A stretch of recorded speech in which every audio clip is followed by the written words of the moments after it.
So, it's Thursday evening, really done not much this week. I wanted to get a load of my dissertation done, I wanted to get the intro to Tim's coursework done. What I have done is had a haircut.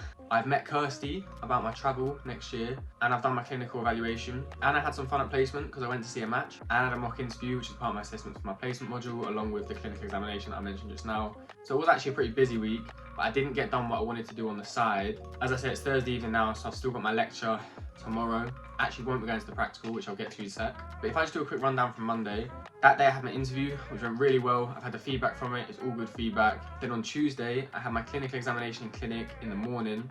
That went amazing. I got all ticks on the yes side. So essentially in this examination, you get a yes, a no, which means you're unsafe, so you don't really get that, or a needs work, which is something that you just need to work on. I have to write an essay about it, so I kind of wanted some needs work so that I could talk about what I'm going to improve.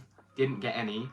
The lecturer actually told me that it's the first time in her career that she's ticked all yeses for someone, so that's kind of cool. So that's kind of awesome. And then on Tuesday as well, I met up with Kirsty, where I talked a bit about what I want to do with the ski season. Kirsty's the lecturer that has been on a ski season, she's done a ski season, so she's an amazing person to have. She's trying to put me in contact with the person that used to employ her out in Austria at Alpine One, which would be so amazing because it's an amazing resort. My cousin also lives in Austria, so I'd actually be kind of close to someone I know. I just need to decide what I want to do. There's a couple options. In terms of I can be an actual sports physio out there, which would be great for my CV and obviously be perfectly fitting for when I come back home, because I'll be able to say I've got experience treating sports injuries. But I have been warned that it's a lot of massage, a lot of taping, not really much of actually treating injuries and taking people through rehab. Because obviously when you're on holiday, you're probably not going to go through the full rehab. The other option is to go work in a chalet as a host, but offer my physio and sports therapy skills as an extra. Not sure yet whether that'll mean I'll get paid extra for doing that kind of stuff. In terms of massage and taping, same kind of thing, but in a chalet for a set clientele. As I say, I'm not sure whether I'll get paid more for doing that stuff or if I'll just have to hope for more tips. I need to talk to Cara, who's my other cousin who's done a ski season. I'm going to carry on talking to Kirsty. I'm going to get online next week and really look into what I can do, and hopefully I'll show that on the vlog as well. Then also on Tuesday, at the end of the day, I went off to Wigan and I actually watched the under 15-16 play against Hull in the Floodlight Cup. They won the game, they won 1-0, which means they're through to the quarterfinals, which was awesome to see. That was really interesting, seeing Tom, who is the physio, and how he functions at a game and match day, how he talks to the other physio, how he talks to the ref, what he did when he was getting on the pitch. He was explaining and walking me through everything he was doing, which was amazing too. And then Wednesday and Thursday have pretty much just been nothing. I said that I was going to try and get my dissertation and the coursework done, as I said at the start, but I really haven't. I slacked off quite a lot. It was kind of poor. I feel like not recording actually makes me do less stuff because I have less pressure on myself to do stuff. When I'm recording, it's like you've got to do something because you need something to record. Whereas when I'm not, I was just kind of chilling. I didn't really have that focus, that motivation to work, so I didn't really get done what I wanted to get done. But that brings me on to the big thing of this video, which is going to be I'm going away for the weekend down to Gillingham, which is right down south. I'm going for my mate's 21st birthday. I'm going to record that. That's what's going to be the main chunk of this video. But yeah, apart from that, let's move on to Friday and let's get playing.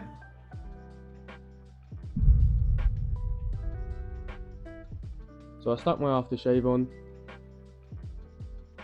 got myself dressed, took my vitamin D pill, always take my vitamin D pill, grabbed my coat that was raining, so I needed to make sure I had my coat on.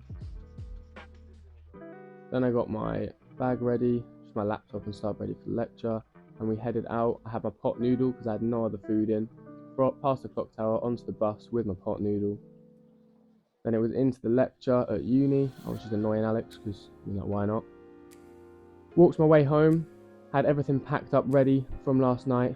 So I grabbed that, chucked it all straight into the car, and then got my sat nav set up. That's me getting to Loughborough at 1:46 to pick up Zach. It wasn't a bad drive. I headed down the M58 onto the M6. Did get hit by the toll, but it's not that big a deal really. It's only £8.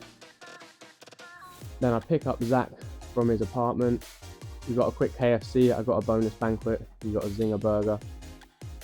Headed down the M1, it's so much better being in the car with a friend, makes the journey so much easier. Had to pay £55 for 32 litres of petrol, I was running out, I never would have done that otherwise. Then we got to the M25, heading to the Dartford crossing. I did get rammed between a load of lorries on the Dartford crossing, which was horrifying to be honest with you. We eventually made it to Tommy's. This is his studio suite. It's really nice, but it is very small. We had to fit 6 people in here this night. You'll see how that goes later. It didn't go great, I'm not going to lie to you. But this is everyone arriving. We've got Bruno arriving now, and Charlie as well.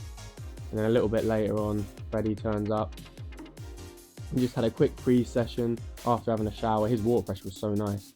Playing some Fall Guys, drinking, went out towards the pub, which is called the Tap and Tin. They had a year 6 disco night on, which was actually really fun. Like, it was so bad that it was fun. So yeah, we had a really good night there. These boys doing some Jaeger bombs. I would never do Jaeger bombs. I can't do Jaeger bombs. They just make me throw up straight away. There's absolutely no point. But we were there for a very long time. I think we stayed in there till about 3 AM this night. Got an Uber back to the flat, and as you can see, Charlie's dead. We had everything set up so there were 2 people sleeping on the bed, 1 person sleeping on the corridor on their bed, and two of us sleeping next to the kitchen on a double air bed. And yeah, I didn't get a great night's sleep, I'm not gonna lie.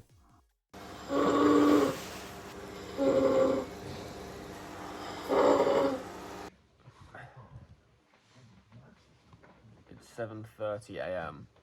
Sam, we're gonna die. We're not making it. To be fair, I was looking at the other time, and that's an hour. I'm getting a hotel. Last night was awful. I've had 3 hours of sleep because of fucking Chewbacca on the bed. It was so your fault. Entirely your fault. And then Charlie waking up at 6 AM. It's now 8:30 AM. Didn't sleep until probably 4:30 AM and wasn't sleeping well. So I booked a Premier Inn for tonight because fuck sleeping in this room again. Let's play. So this morning we got breakfast ready. I booked a Premier Inn, so I was feeling good. We had sausages, bacon, egg for breakfast. Tommy did an amazing job making breakfast for us. Bruno trying to help and kind of just being a nuisance, to be honest. We walked through town after breakfast, looked at the market, and then we decided to play some headers and volleys. Got the Bury Rangers Reds showing their absolute class here. So great at football, weren't we? But Tommy ended up losing, so that meant that he was going to get red-arsed. Freddie scoring a winning goal there.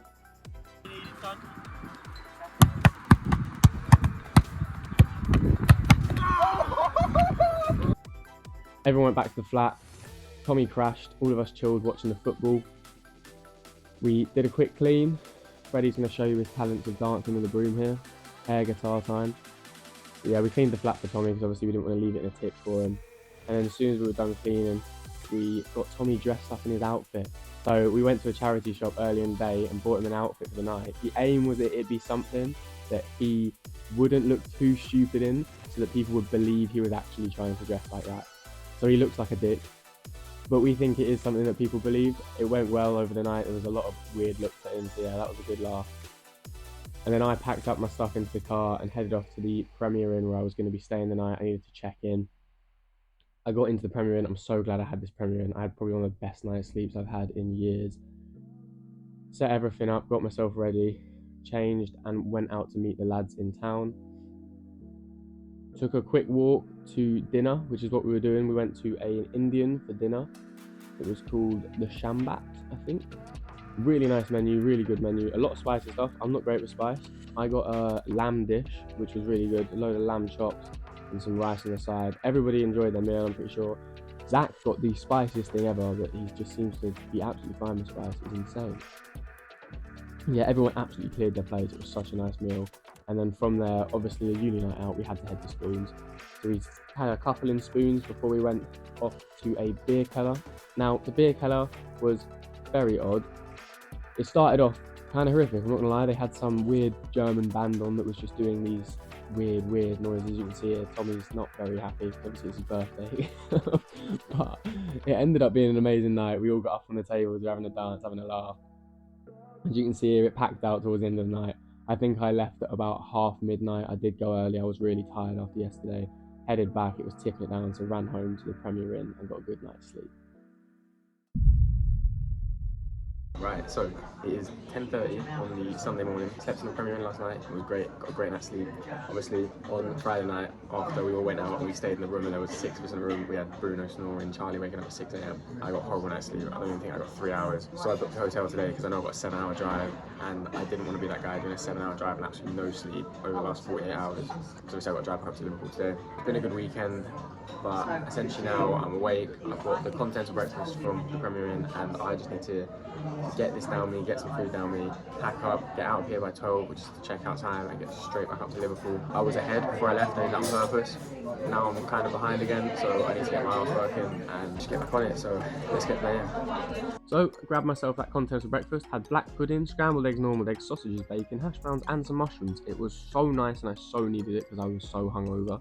Ate the lot, headed back to the room. Obviously I stole myself some muffins because who wouldn't, they're so nice. Ended up in this really dodgy lift. I hadn't been in this one whilst I was at the Premier Inn yet. It was like a construction site. I was quite worried for my safety, to be honest, but it seemed fine. I got to the room all right, and yeah, that was just really odd. Then I packed myself up, got ready to leave because obviously I had that 7-hour drive on the way.